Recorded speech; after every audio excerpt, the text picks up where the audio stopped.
I'm Julie Legg, author of The Missing Piece and diagnosed with ADHD at 52.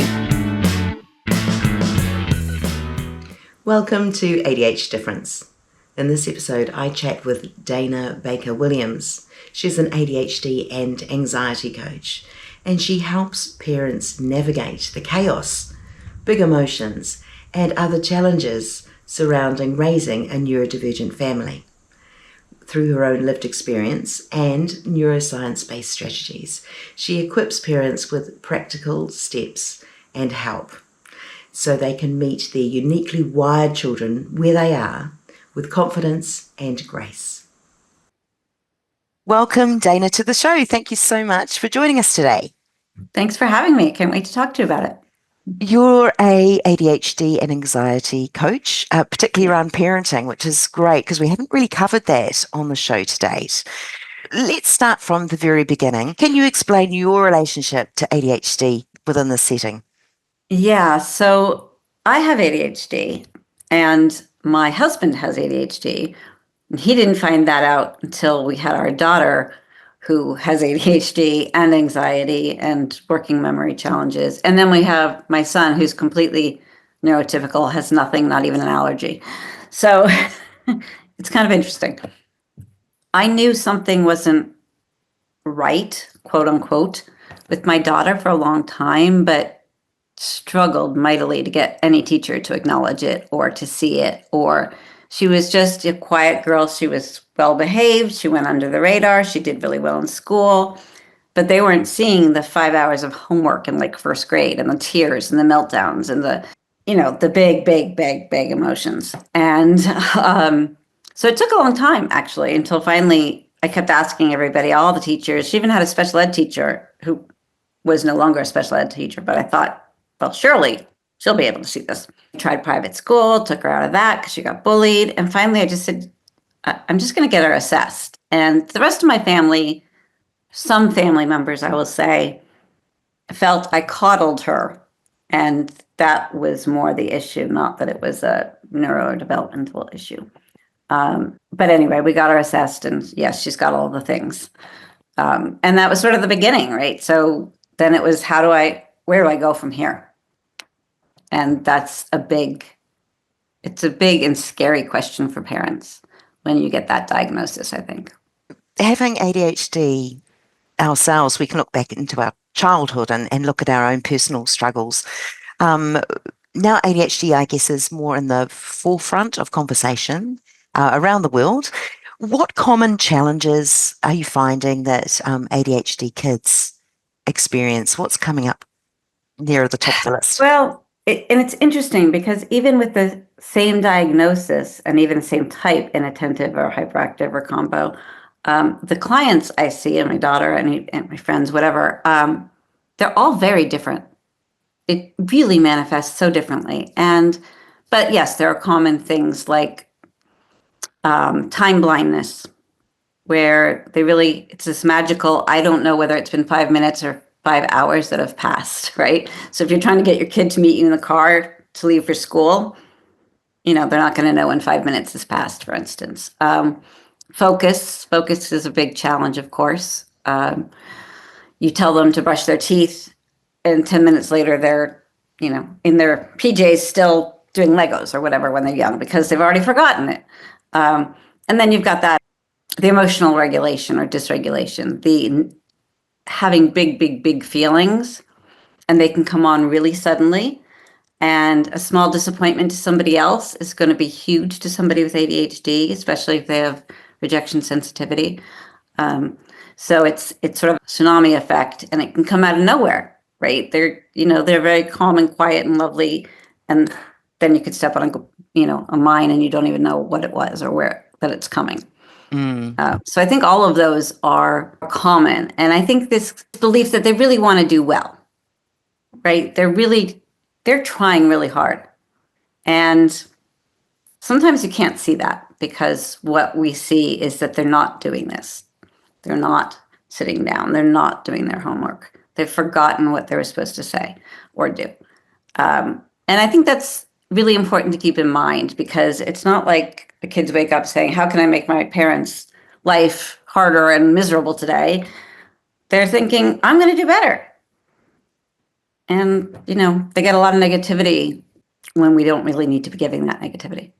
Mm. I remember as a child myself, and I'll picture it at around 10.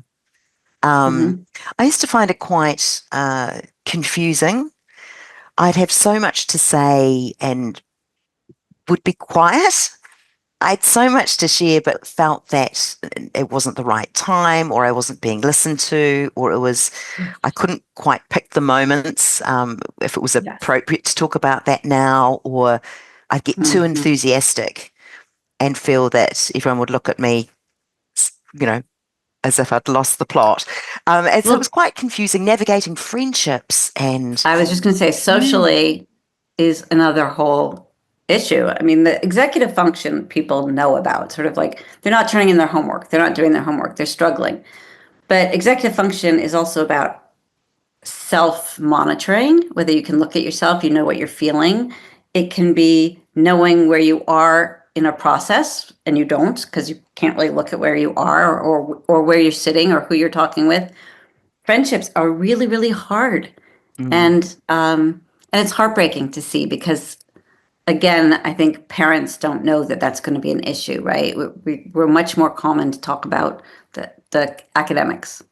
And I think the big emotions and that inability to read a room sometimes, not really seeing the social expectations of you. I remember talking to my daughter after a vacation, let's say. Oh, did, her friend have a good vacation? I don't know. Didn't you ask her? No. And nothing wrong with that, except socially, you sort of think, oh, okay, this is how you have a conversation.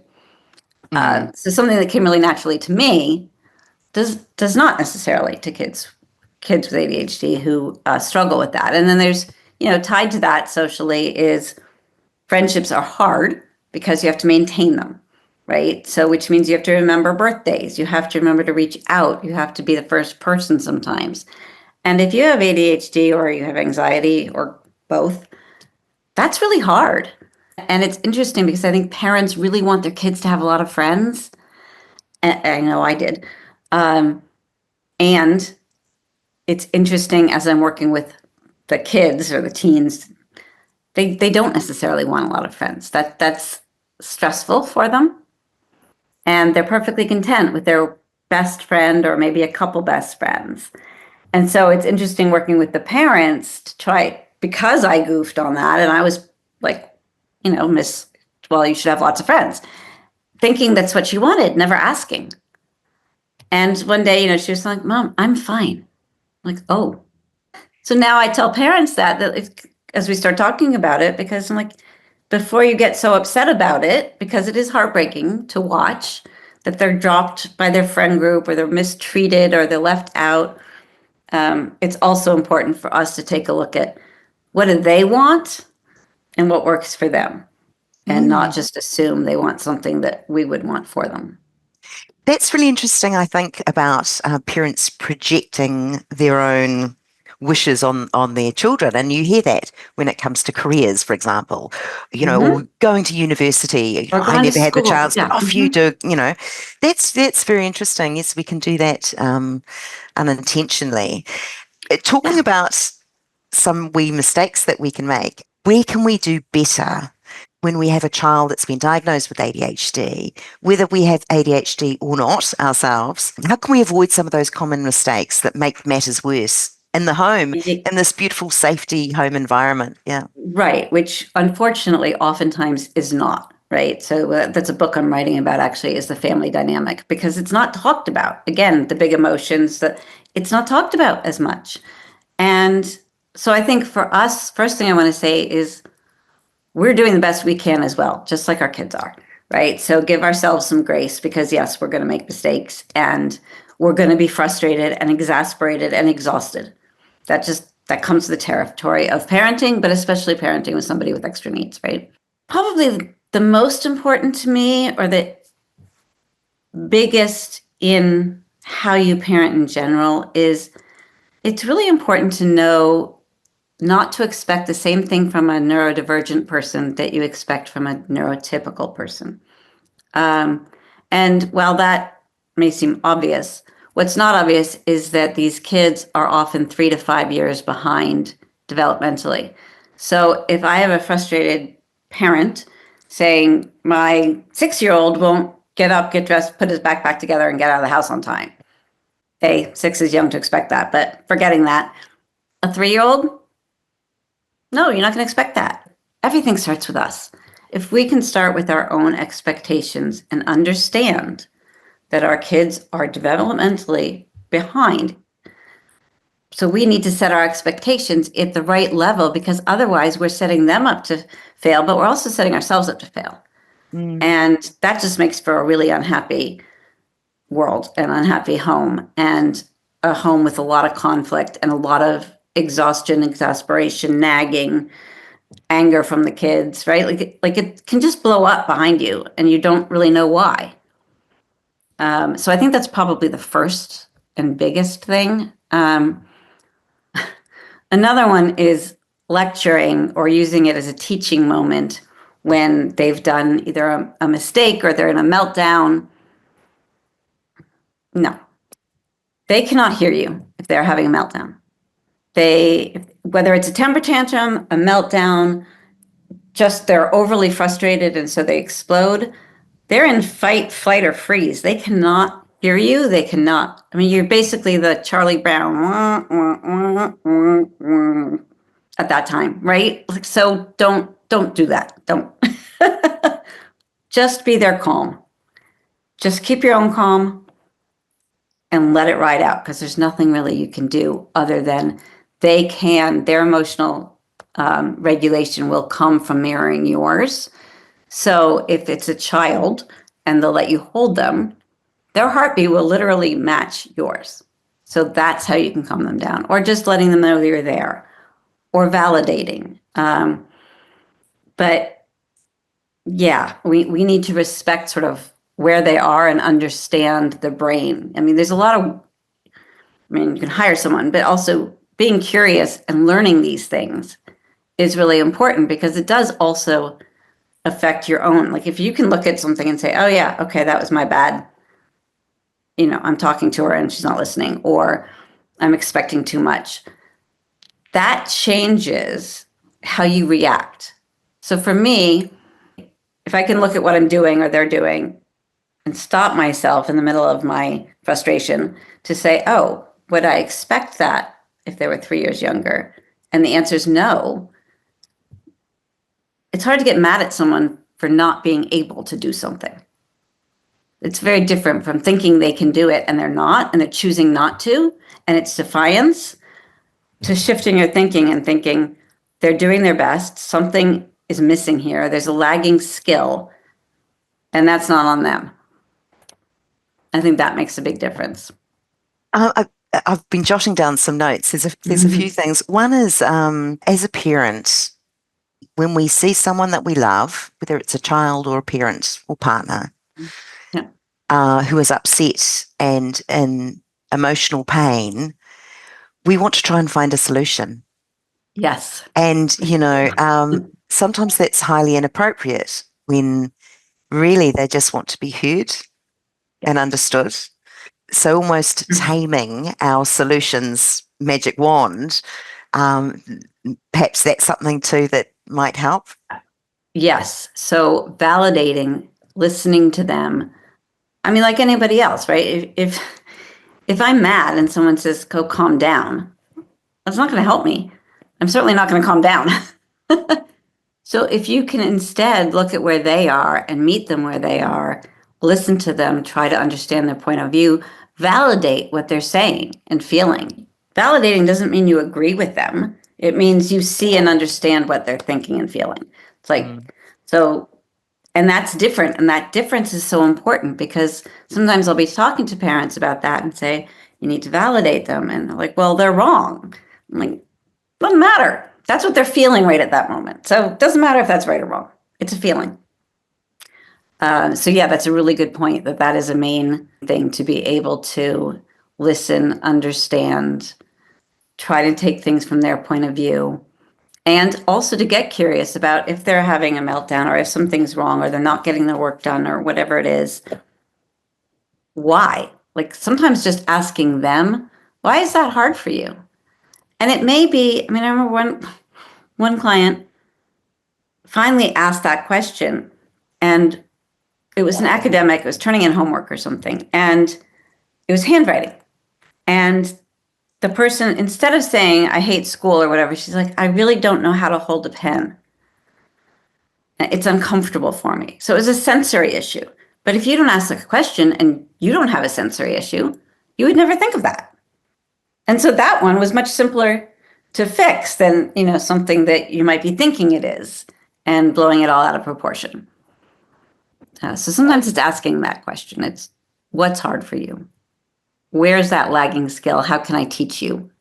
In a situation where you may have several children and one may be diagnosed with ADHD and the other one not, or it's neurotypical, whatever it may be. When it comes to a parent dealing with everyday life with children, often my mother would say to me, well, I treated you all the same because, I treated you all the same. I didn't pick one out over the other and everyone was treated equally.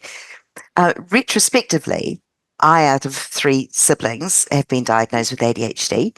Maybe I needed to be treated differently, or is it good to treat all of your children the same? Yeah, that's a great question because I hear this from kids, really, especially kids with ADHD. They have a very heightened sense of justice. So it's really, really, really important to them to always be equal. And it's really interesting to see that and how that plays out in different relationships. But yes, one of the things I try to say is equal is not the same as the same. Like the same and equal does not necessarily mean the same. It means I'm going to give you what you need. It means I'm going to expect the best, perhaps, out of each of you, but that best is different. So I'm not going to treat you exactly the same because no 2 kids, whether they're ADHD or not ADHD, are the same.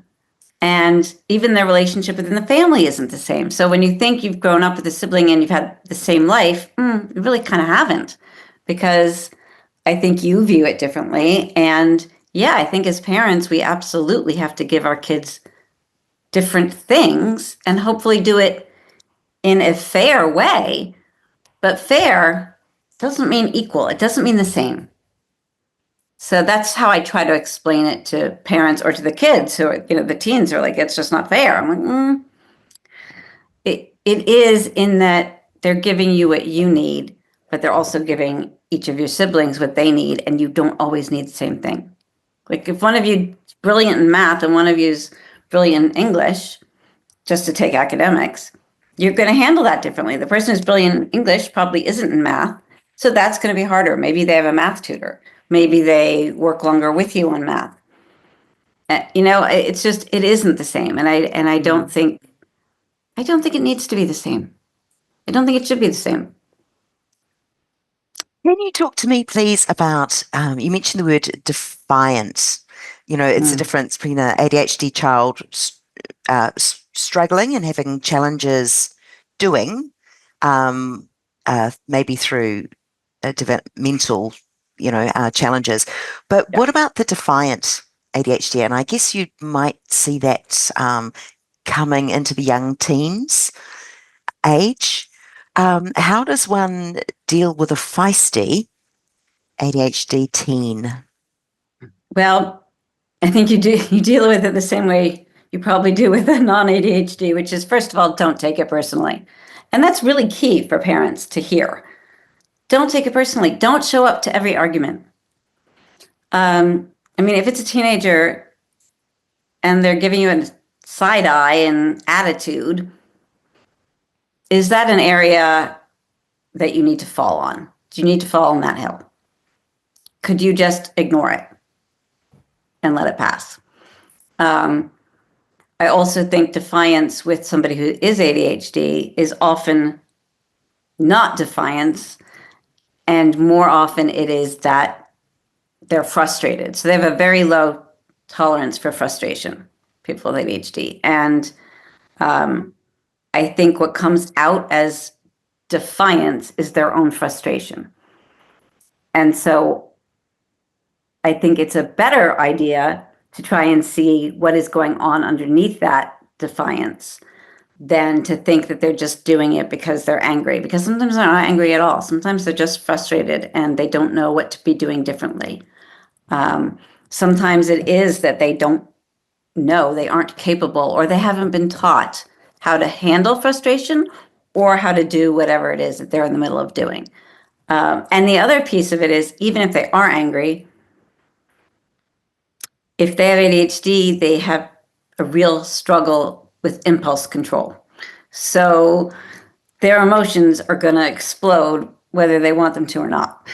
And if they don't have a way of calming themselves down, then that's just going to explode. They're going to be mad. They're going to be angry. They're going to be defiant. And I'm not saying ADHD is a pass for bad behavior at all. There can be consequences if they're doing something that is against your family value or rule. And also, does this need to be something that you argue with them about and make it a bigger deal? And the other thing that's important is arguing. So, some teenagers, especially kids with ADHD, they negotiate a lot. And they will poke and poke and poke at the same thing and ask 30 times instead of twice whether they can do something. Can I just get back on the computer? And when you are feeding that, it's almost like oxygen to a fire. Because when you are arguing and getting into that tug of war and that power struggle, two things. One is it is giving their brain dopamine. So they are going to continue to do that. It's just going to go back and forth. Second of all, it is a power struggle. And if it's a power struggle, you can't really win. You can really only control yourself, even as a parent. So you might as well drop the rope, and you can stick to your guns and say, no, and I'm done with this conversation, or you need to go to your calming place. Like, there are things you can do, but honestly, getting stuck in this tug of war with them does nobody any good. We're talking about strategies really for parents. If they're dealing with their own ADHD challenges, or perhaps this emotional regulation of their own that they struggle with, same with impulsivity and sense of justice and all of these things that parent and child could both own. What are some sort of key strategies that could help parents when they find themselves, they should be parenting, but they're going through a patch where they need to look after themselves first before? Yeah, so it really does start with us. And that means many things. One of which is, if you can't be calm and you can't be in control, then that family behind you is not going to be either. Parenting a kid with ADHD, anxiety, any of these things is hard. And it's fabulous, but it's also hard. And if you have it as well, it's very hard to be consistent as a parent if you are not a consistent person. So if you have ADHD and are inconsistent, setting up routines seems very, very difficult. But that's what you need to do, both for yourself and for your child, is have routines, because that takes away the anxiety. They know what to do. It becomes a rote. It's a habit. That's really important. I tell my parent clients to take at least 10 minutes a day, and that sounds like so little, but it can feel like so much in the moment, to take 10 minutes a day to themselves. I mean, it can be having lunch with a friend, it can be a walk, it can be a music, but do something for you, because otherwise, when that stress does come and you're trying to get things done when it's hard for you too, then you have a little more leeway to stay calm because you're fueled a little bit. The other thing is externalize the systems. So whenever you can, use calendars, use timers, use checklists. Because even if you think you've got this, You probably don't, because it doesn't come naturally to you. And because if you have ADHD, you do forget your thoughts. Like, people interrupt if they have ADHD, not because they're being rude, but because they either want to relate or because they're afraid they're going to lose what they're going to say, because we do. So I think externalizing is really important. And I also think a lot of kids with ADHD have working memory challenges. What that means is they can't keep things in their head for very long. So they might have a great memory for when they were 3 and that horrible thing you did to them. But if you say, what did I tell you 3 minutes ago? Not so much.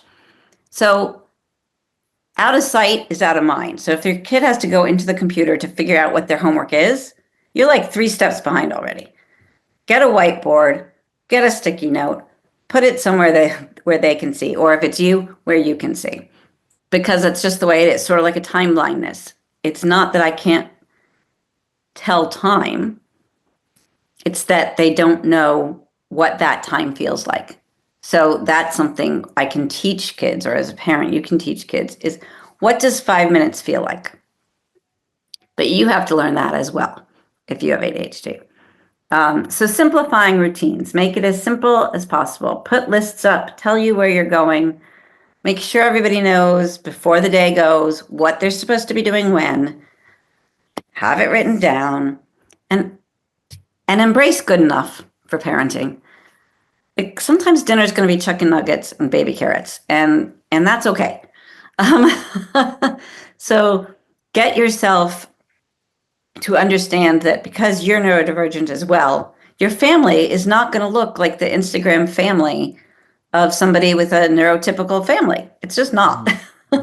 You will have some chaos. You will have some confusion. You will have a little craziness, but you'll also you can look at that as creativity as well, right? And that can be really wonderful, as long as you're not putting yourself up as this perfect parent who is all put together, has everything organized and ready, because that's really not what you're going to be, probably. No, it's not realistic, is it? It's really not. Dana, you're an ADHD and an anxiety coach. Yeah. Could you explain the difference between that bundle and what therapy is? Is there a difference between the two? Yeah, there is. So if I were to say therapy is about sort of healing the past, how did I get here? What can I do to ease what has brought me here and heal what's inside? Coaching is really about building the future. I help families figure out, where are you now? Where do you want to be? And how do we get there? And then it's sort of a boots on the ground, practical, strategy-based support. We don't just talk about the fact that you have executive function skills that are lagging. We build the systems for it. And we try different systems because, again, not everybody works the same way, right? Handing somebody a planner, as they say, is not going to help a kid with ADHD if they can't remember to bring their planner with them or to write something down. So what works for the child, or if I'm working with a parent, what works for the parent? And doing that is troubleshooting what is happening now and how do we fix that, but also how do we make homework happen without World War III breaking out in the kitchen? How do we manage to get some accountability built into our kids, and for us some understanding of what works? So I'll meet with my clients and we'll talk about what's going on now, and that includes emotions and everything else, because honestly, I'm sort of wraparound care, because ADHD touches every part of your life. Like, this idea that it just touches one piece, it's just no. It touches everything. So you're talking self-confidence, anxiety, inner critic, all of the things. But also, what do we do about that? And then I give them something to practice for the week. And they try something new, a different way of talking to their kid, a different question to ask them, or if it's the young adult or college kid, I give them a tool to try. And then I'm on text sort of for the week, checking out how is it going. And then when we meet the next week, it's like, okay, how did that go? What worked well? What didn't work well? Why didn't it work well, so that we don't do that again? and let's come up with something else. It's a windy path because you have to deal with what happens that week too, right? It's not just like, oh, here's my path and I'm going to hit all my elements. That's no, it's not really that. But it is about choosing where you want to be. What is the family life that you want, and how are you going to get there? Or for the student, it's what college are you wanting to get into? Where are your strengths? How do we play to your strengths and work with your brain and not against the brain? And I think that's the big key is all of us, if we have a differently wired brain and we're constantly trying to use the normal tools or strategies to get through life, that's like square peg round hole. Like, that doesn't work. And it's also hard because you're always bashing your head against the wall, basically trying to be something that you're not. So instead, let's look at what you are good at, what you do like, and let's work with that and not push against it as if you're someone you're not, because you're not. And there's nothing wrong with who you are. Like, we're not here to fix, I get emails, oh, can you fix my child? No, your child is just fine the way they are. We just need to figure out what can we do for them to make their life easier and make it more sustainable, and that they're going to get to where they want to go and have the life that they want. Dana, ADHD and anxiety. Now, often they will go hand in hand. How do the two basically interact with each other? Because it's such a common thing. It is such a common thing. And that's kind of where I brought in the wraparound care is that, so ADHD might say, oh my God, I forgot to do that thing. And then anxiety is going to come up from behind and say, and so I've completely, everything's ruined. It's like, okay, not everything's ruined because something didn't go well. And I think that what's interesting is ADHD and anxiety are often two different diagnoses, but they're also often not. And so girls, for instance, often get misdiagnosed and more often diagnosed with anxiety, depression, mood issues, and it's much slower to get to the ADHD. But here's the thing, if you have ADHD and anxiety, what they want to do is treat the ADHD first, if you're, for instance, going to use medication. And then sometimes that anxiety goes away because it's the ADHD that's causing the anxiety, right? It's that feeling of, I always mess up. I can't do anything right.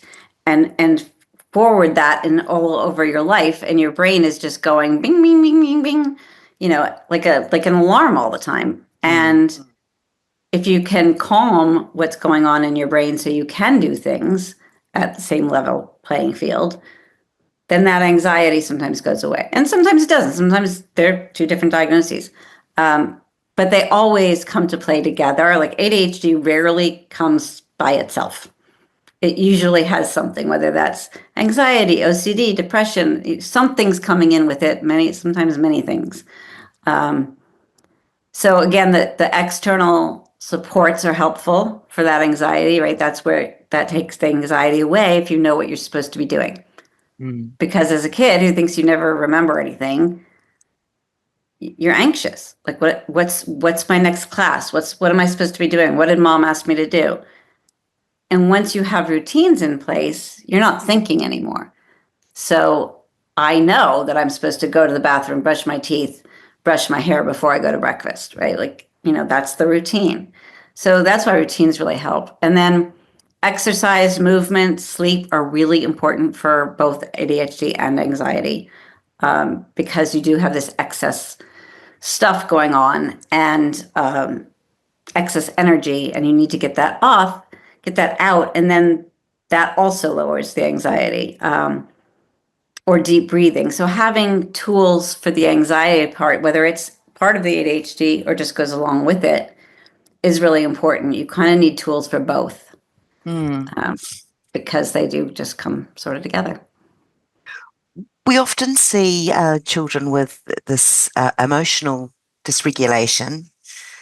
Maybe it might come across as tantrums in the supermarket, or bursting into tears at a moment where everyone around them wonders where on earth did that come from? Right. Big emotions is a big challenge for young ADHD kids. Yeah. For parents, are there any little snippets of manageable sort of strategies that they could use to help? Yeah, there are a lot of things. I would say the first thing, and what I ask parents to do usually, one of the first things is to track for a week or two the outbursts, the meltdowns, both to see what it is that's driving it. It could be time of day. It could be they're hungry. It could be they're tired. It could be they get home from school and they vomit all of their emotion all over you because they've been masking and holding in it all day, which, yes, that's pretty much happens. So if you know the trigger, it makes it easier to avoid the trigger if it's something you can avoid. Like if if it's because they're hangry, pick them up from school with a snack, right? Really easy once you know that that's the issue. The other thing is, again, routines, routines, routines. Morning, after school, evening, all three need routines. That just keeps the calm. Then also give them a calm down plan. So whether that's or like a calming corner in your house or in their bedroom or somewhere where there might be headphones and music that they like. There might be coloring book. There might be a soft plushie or a blanket. Things like that can be, if they know where to go when they're feeling overwhelmed and stressed, then once they begin to learn what they feel, which is the next thing, it can be really helpful if they have a place that they feel safe to go.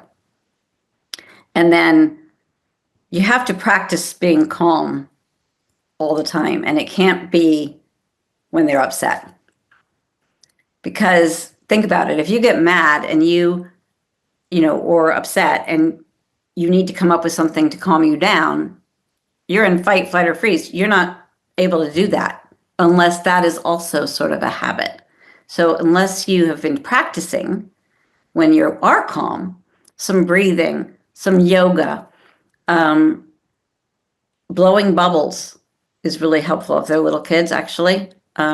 Stuffed animal breathing. So if it's a young kid, they lie down with one of their stuffed animals on their tummy, and when they breathe, they'll watch the stuffed animal go up and down, which is A, fun and cute, and B, easy for them to do by themselves. So those are all things that I would do of whatever age. And then the emotions.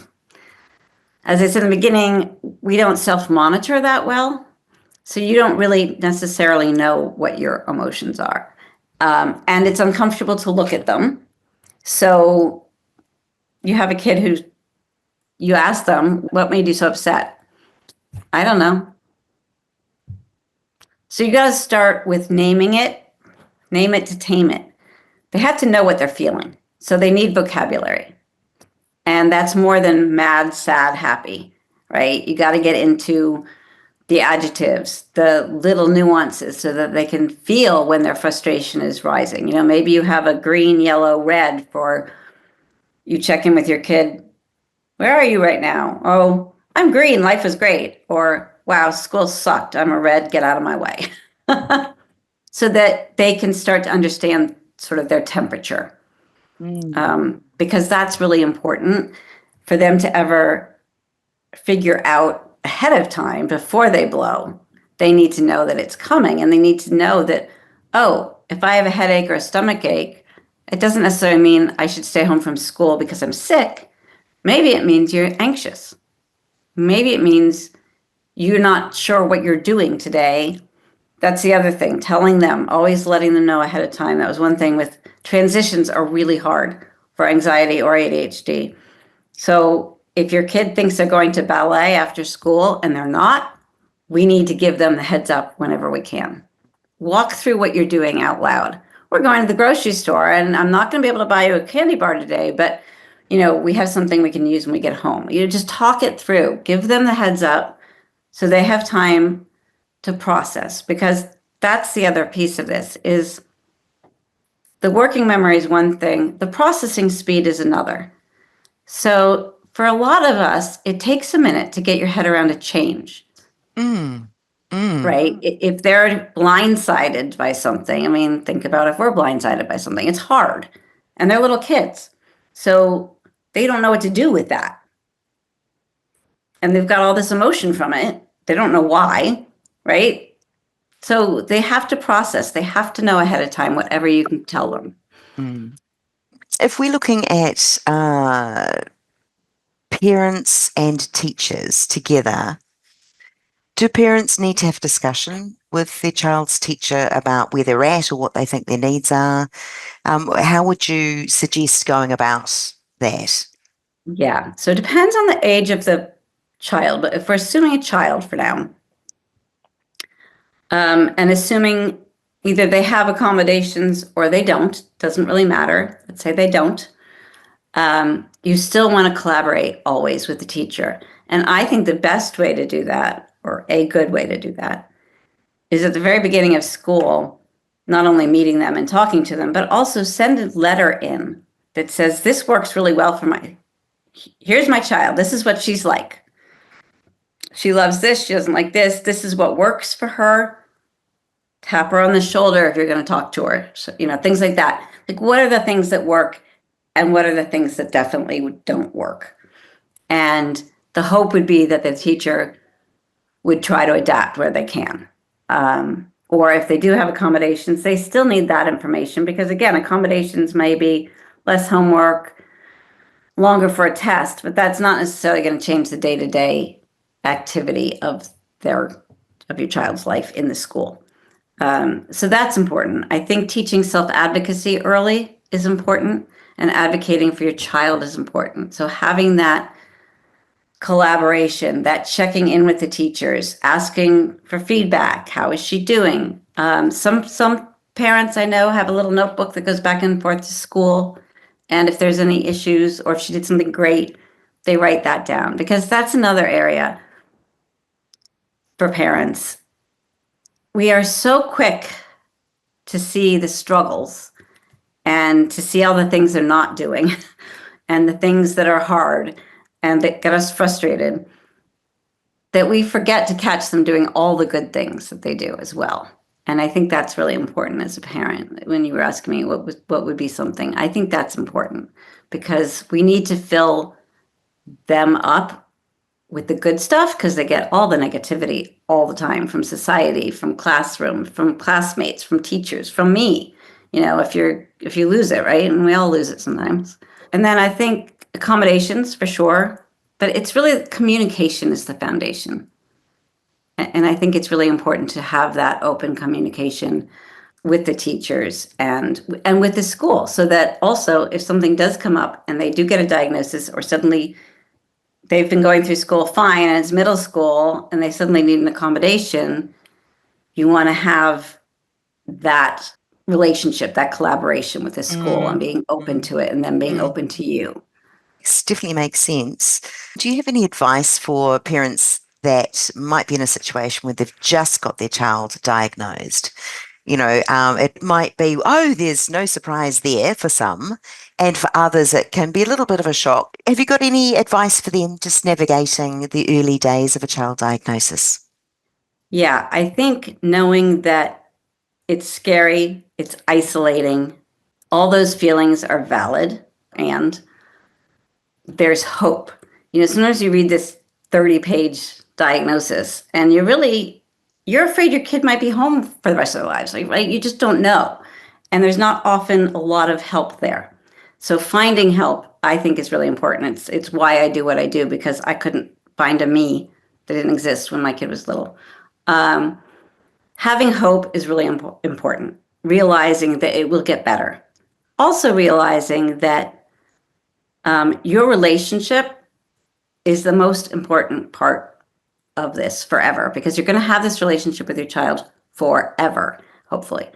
And so when things go wrong and things are angry or upset or dropped, putting that relationship first and keeping that in your head, I think, is really, really important.